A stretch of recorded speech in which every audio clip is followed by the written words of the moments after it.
en matière de musique électronique. Dès les années 80, les synthétiseurs, les ordinateurs, les sampleurs permettent de créer non seulement des nouveaux sons, mais aussi d'incorporer des sons existants dans vos compositions. Et plein d'artistes et de bidouilleurs se sont dit mais qu'est-ce qu'on va pouvoir faire avec tout ça? Eh bien on va dans cette nouvelle vidéo s'attarder sur 5 morceaux qui ont eu des idées totalement débiles, des idées à la con de sampler des sons un peu bizarres, mais ça a donné des tubes, parfois même des classiques de la techno, parfois même des tubes qui ont cartonné. On va voir ça tout de suite. Bienvenue dans cette nouvelle vidéo de Histoires électroniques.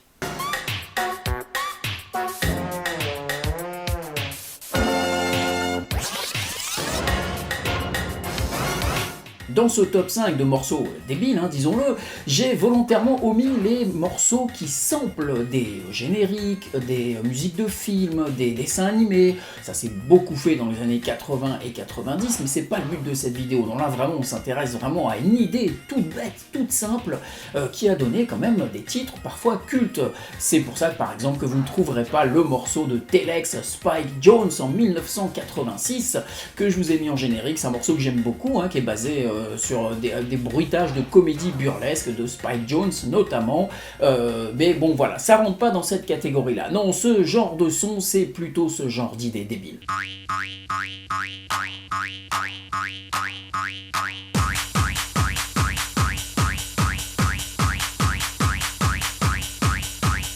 En 1992, Rotterdam Termination Source, rien que le nom c'est tout un programme, sort le morceau fameux Boing, et oui, avec ce bruit de ressort qui va durer 5 minutes, ouais, ça va être ce bruit-là pendant 5 minutes sur le morceau. On est à Rotterdam, c'est le cœur du gabber, du hardcore, de la scène européenne, vraiment de ce son hyper puissant, hyper basique et très rapide.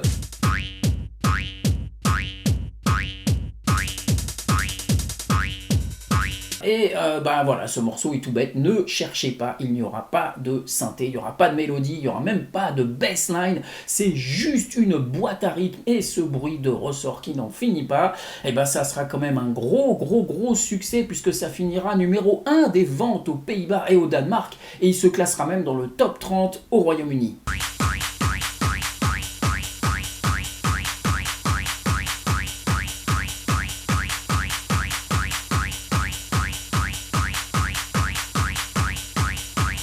Ah oui, comme quoi on peut faire un tube avec pas grand chose, et d'ailleurs en 1992 ce morceau est très fortement inspiré d'un autre artiste techno de Rotterdam toujours, qui un an avant, en 1991, sort à peu près la même chose. C'est Speedy G avec Pullover qui lui décide de sampler tout simplement une sirène.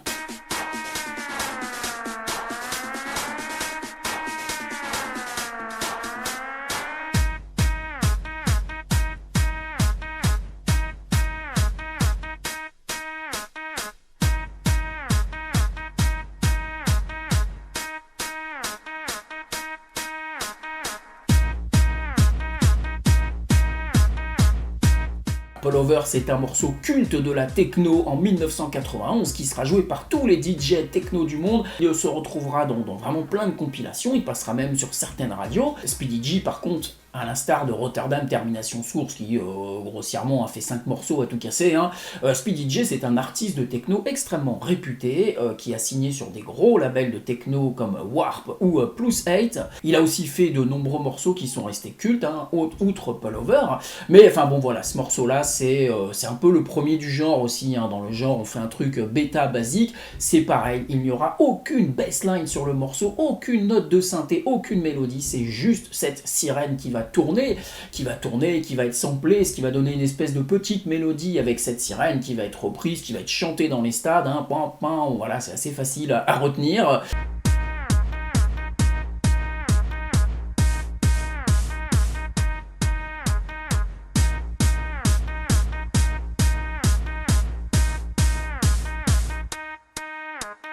C'est un morceau culte qui sera d'ailleurs aussi remixé, qui sortira en 2007 dans une version Electro House de 2007, remixé par Dabruck et Klein. Ça donnera un autre morceau qui passera beaucoup en radio à l'époque.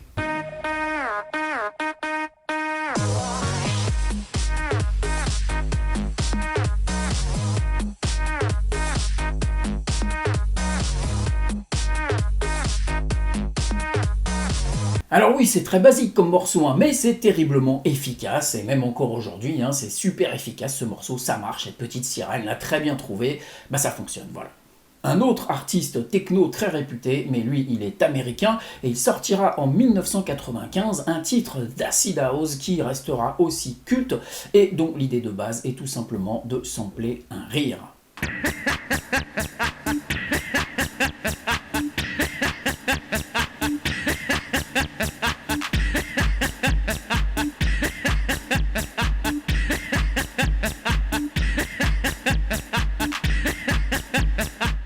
Josh Wink, donc sous son pseudo Winx, qui lui aussi fera d'énormes classiques. Il a un label, Ovum Records, c'est un artiste très réputé. On a déjà parlé dans le bon coin des vignes de Higher States of Consciousness, ce morceau d'acid house culte. Et bien là aussi, c'est un morceau d'acid house avec cette petite bassline acide qui va faire la base du morceau.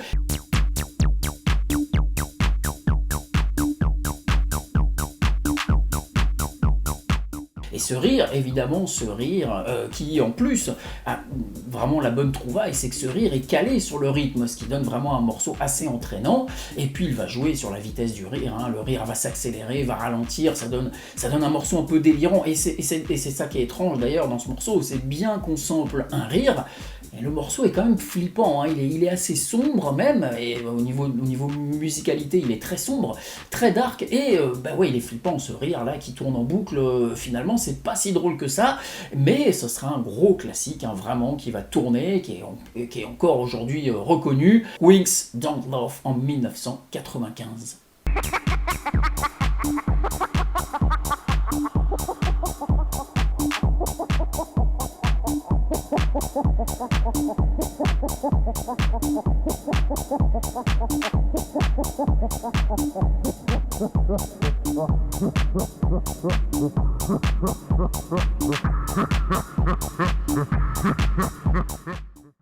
Bon, là je vous préviens, on va descendre très nettement en qualité. On est en 1993 et Ramirez sort le morceau El Gallinero.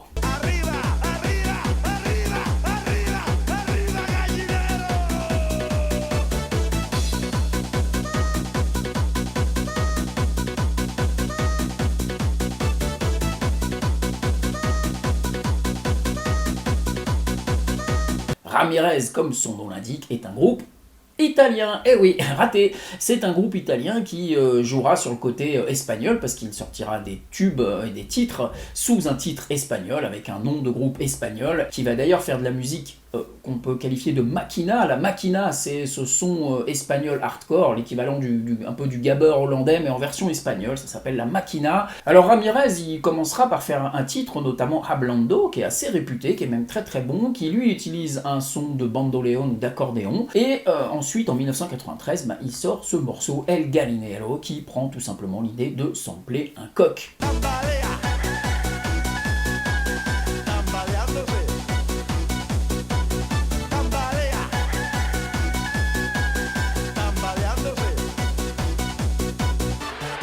Alors c'est totalement con, le morceau musicalement est quand même très basique et pas vraiment intéressant et a surtout extrêmement mal vieilli, hein. C'est un rythme beaucoup trop rapide, mais le titre marchera bien à l'époque, hein, à tel point que du coup Ramirez se décidera de produire toute une série de titres comme ça, basés sur le même principe, avec un mec qui hurle en espagnol des trucs incompréhensibles.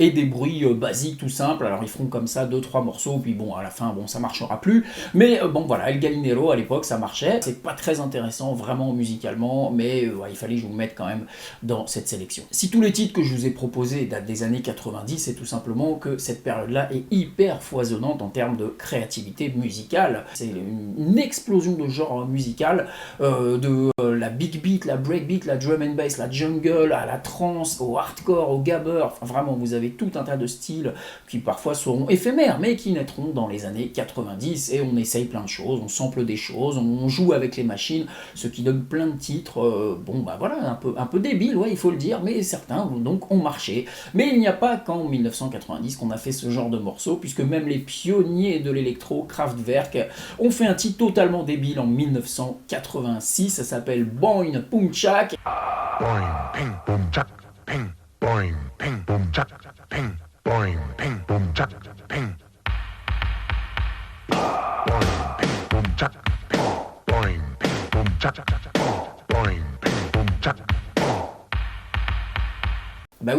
quitte à faire un morceau boom boom, hein, de techno ou d'électro, autant carrément l'appeler Boing Poum Tchak.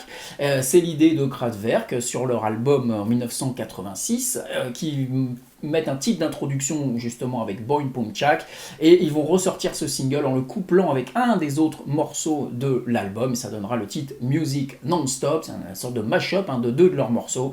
Ben voilà, ils ont simplement dit au micro Boing Poum Tchak, et ça donnera un titre assez culte, hein, qui marchera bien, qui marchera bien pour du Kraftwerk, hein, c'est pas non plus une explosion commerciale, mais surtout ce titre va marquer, va être réutilisé, va même être samplé, réutilisé plus tard. Boing Poum Tchak, c'est totalement débile, mais enfin ça marche quand même, et c'est plutôt pas mal quand même.